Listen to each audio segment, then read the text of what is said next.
Welcome to Money Sense, where we turn cents into dollars.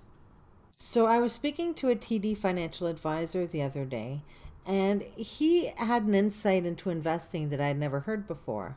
He said to work backwards towards your goals. I'll let him explain. Everything you want to do, everything you want to achieve, and then we'll work backwards. Because then they'll figure out, okay, I want to retire at 50, and they have that ambitious goal. And then you talk to them, okay, you're 25, you have 25 years left. How do we make this smart, right? How much do you have to save realistically? How much interest do you have to earn? Is it achievable? Do we need to change your retirement age, push it back a couple of years? Even if you don't want to push it back, what if it ends up retiring at 55 instead of 50? How much more money you could have, and then work backwards from there. Pretty neat, huh? While Darko was speaking, he mentioned something called SMART. What he meant by that was SMART, SMART, the goal setting strategy: specific, measurable, attainable, relevant, and time bound. He also mentions how you can apply the strategy to your savings goals in a working backwards approach. Be specific. What do you want? How much will it cost? When do you want to have it by? What can you realistically afford to put aside for it? He emphasizes long term and suggests starting small. One thing I actually propose to people is start with just 10%.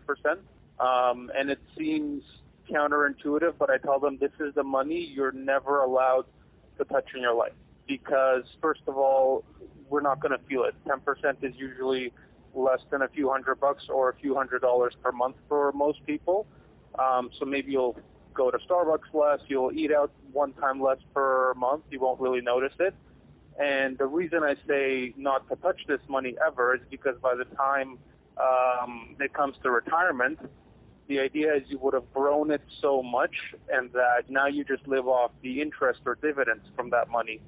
And you never touch the 10% you invested. Set your goals and work towards them. Think long term and think backwards. And for the first timers who are just getting out of school and who owe a student loan among other debts, it's tough to get out of debt. But after speaking to Darko and through my own experience, consistency seems to be the key. Pay off your highest interest debts first, like your credit cards and lines of credit, and then work on the lower interest rate debts, like your student loan.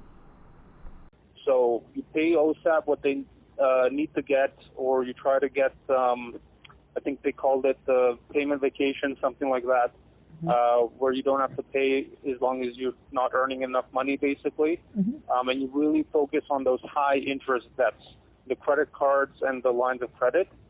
But also you'll notice your cash flow will increase because you're not paying so much interest now. You keep your 10% rule, and now you double down on the less or the lower interest rate debts. Patience is crucial for getting out of debt and building wealth. It does not happen overnight, but consistency with payments and a workable plan will help. Talk to a financial advisor at your local bank to assist you with a personal financial plan so you can make your dreams become a reality. This has been Megan and Money Sense, where we turn cents into dollars. See you next time.